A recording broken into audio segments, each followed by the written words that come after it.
Seigneur, notre Seigneur, que ton nom est admirable par toute la terre, car ta majesté s'est élevée au-dessus des cieux. Nous venons d'entendre, interprété par les moines de Trior, le graduel Domine Dominus Noster du 16e dimanche ordinaire ou du 9e dimanche après la Pentecôte pour la forme extraordinaire. Et c'est le petit et ravissant psaume 8e qui fournit cette fois le texte de notre graduel.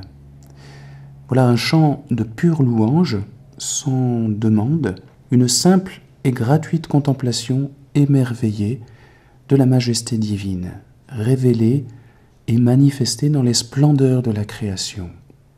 Une création qui parle de Dieu, qui chante même la gloire de Dieu. Ce psaume 8e mérite d'être expliqué ici en entier. Il est bref, mais éloquent, et surtout il ne vieillit pas. Il a, pourrait-on dire, la fraîcheur d'un poème de tous les temps.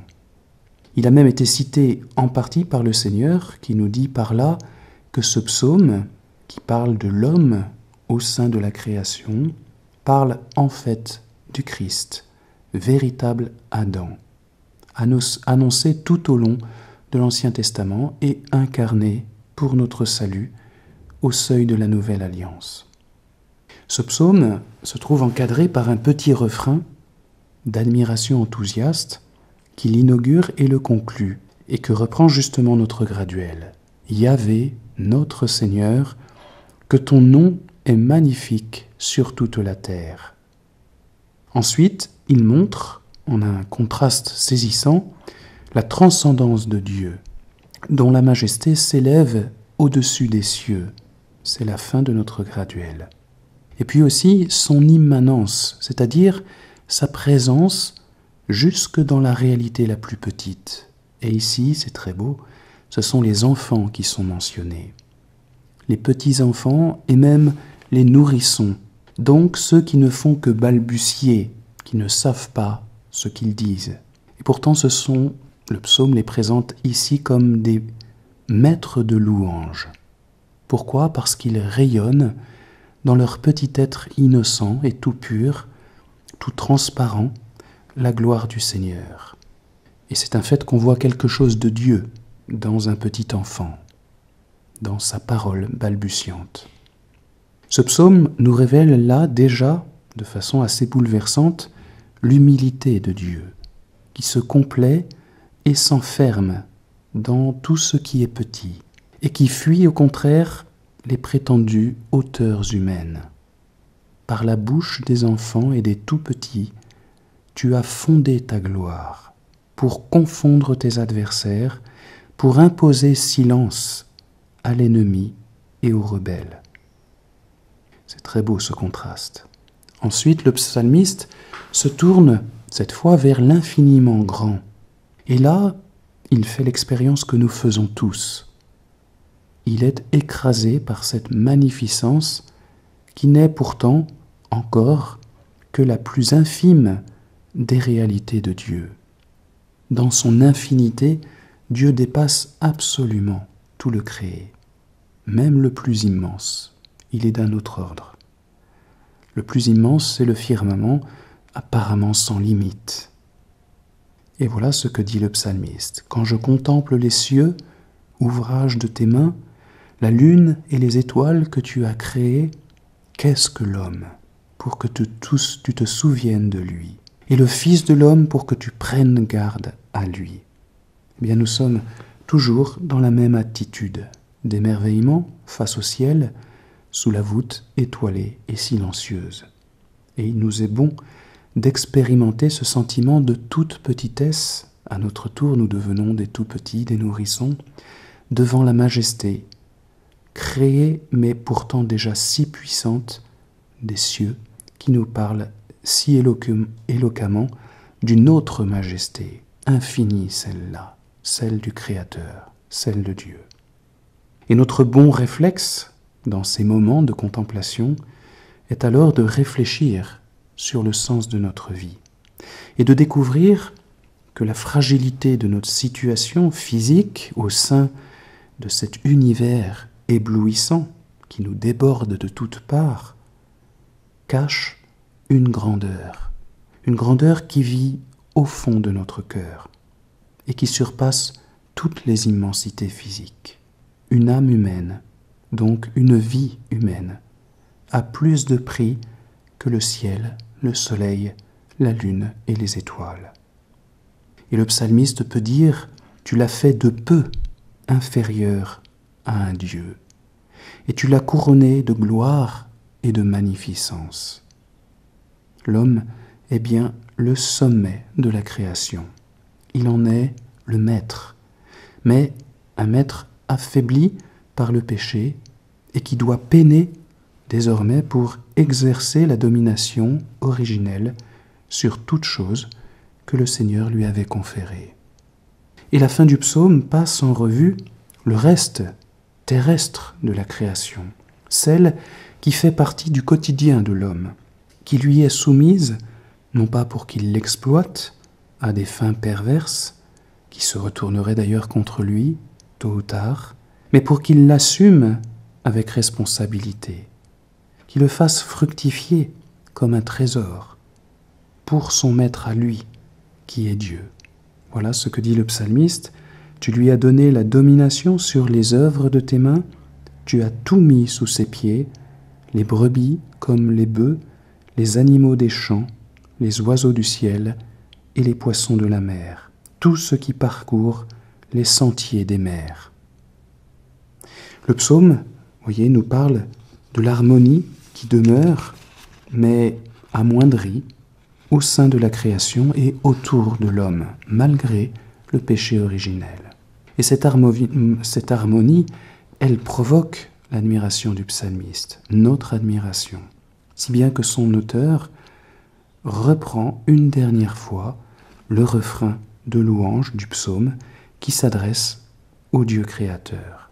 Yahvé, notre Seigneur, que ton nom est magnifique sur toute la terre.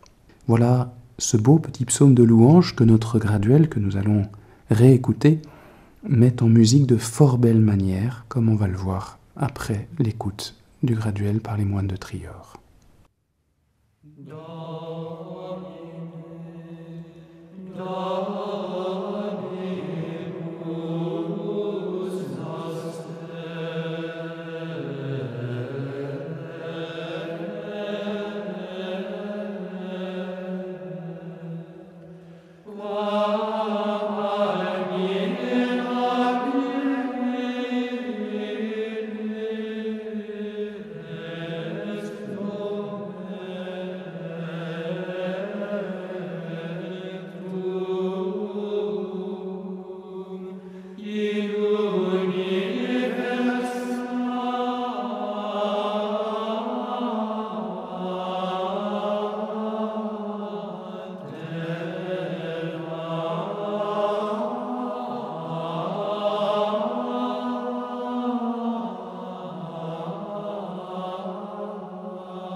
Le compositeur ne pouvait guère trouver mieux qu'un cinquième mode, clair, lumineux, aérien, pour faire chanter ce texte de louange pure. Et ce petit graduel est tout simple, très court, il est composé de 4 brèves phrases musicales qui se partagent équitablement le corps et le verset du graduel. L'intonation est très classique, c'est la même que celle de beaucoup d'autres graduels, notamment le graduel Christus du temps de la Passion, un simple point d'appui sur la syllabe initiale, qui est accentuée d'ailleurs, un petit intervalle de seconde, et le reste à l'unisson, sur la corde Fa, qui est la tonique du 5e mode. Quelque chose donc de très simple, mais de très ferme en même temps, mais sans expression particulière. L'expression, elle jaillit tout de suite après, justement, quand on quitte la corde fondamentale, les premiers intervalles commençant aussitôt à nous établir dans les sentiments de la pièce.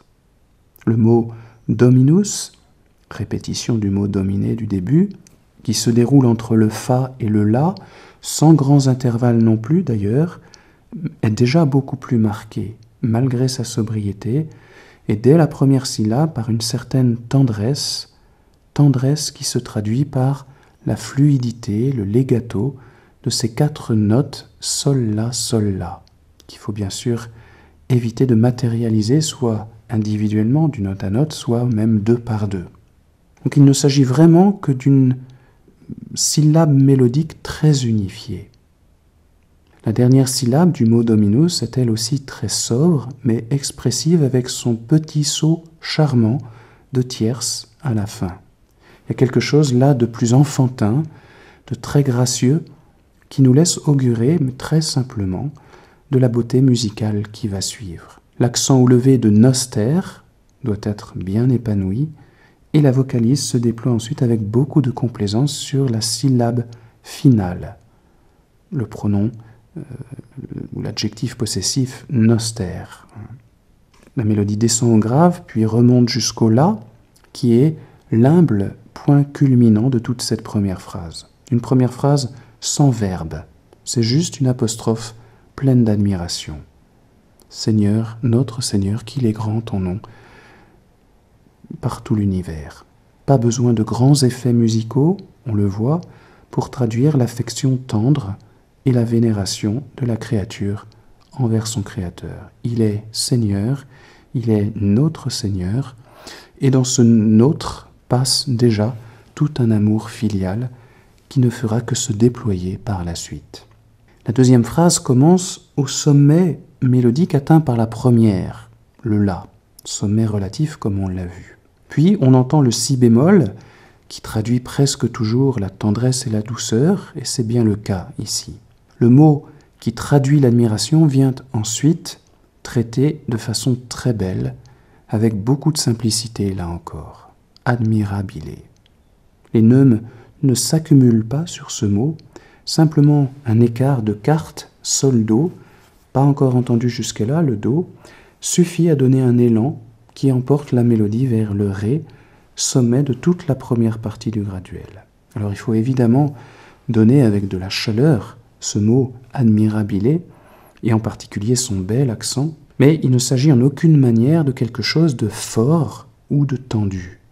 Il suffit vraiment de se laisser porter par le mouvement intérieur de l'âme qui se tourne vers son Seigneur à travers sa contemplation de la beauté créée.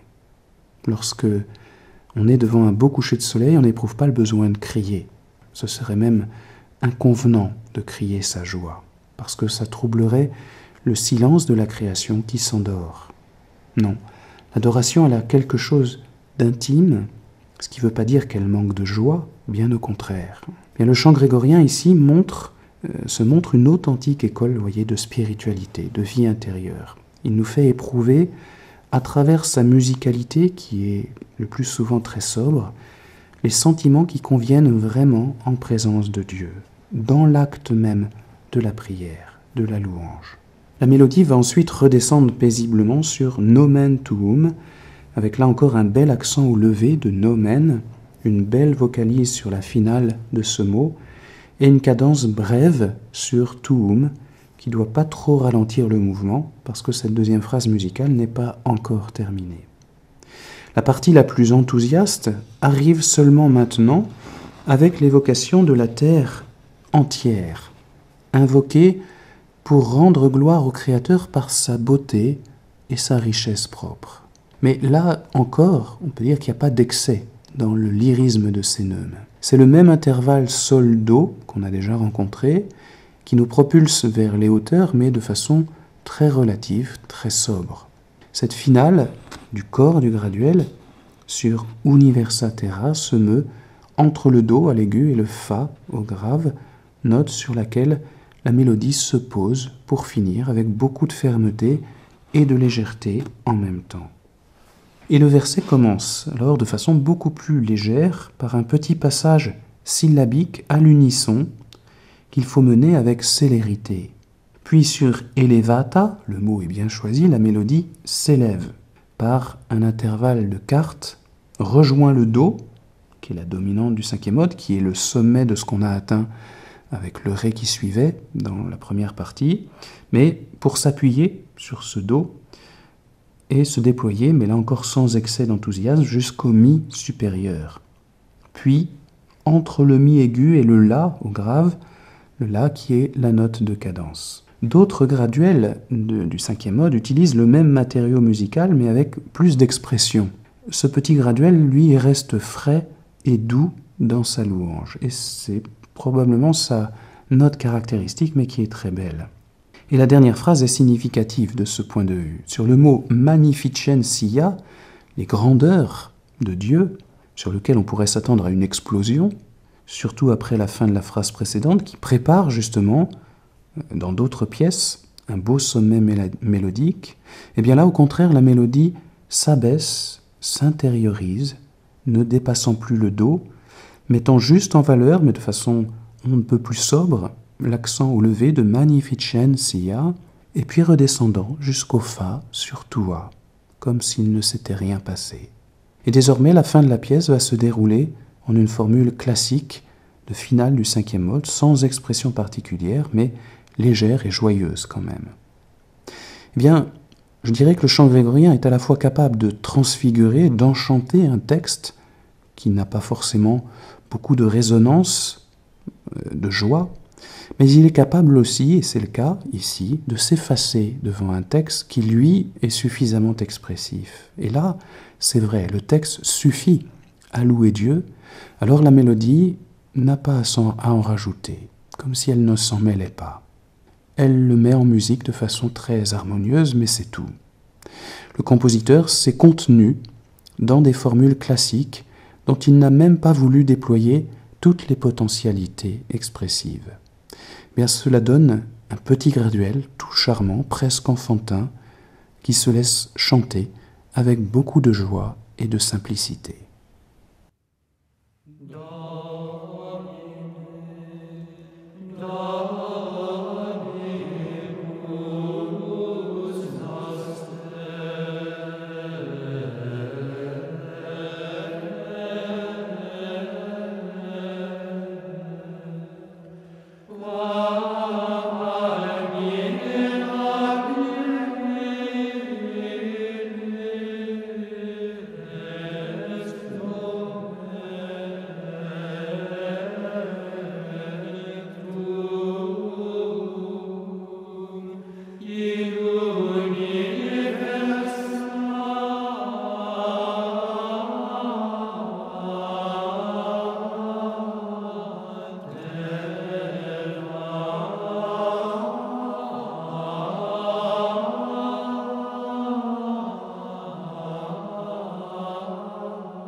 So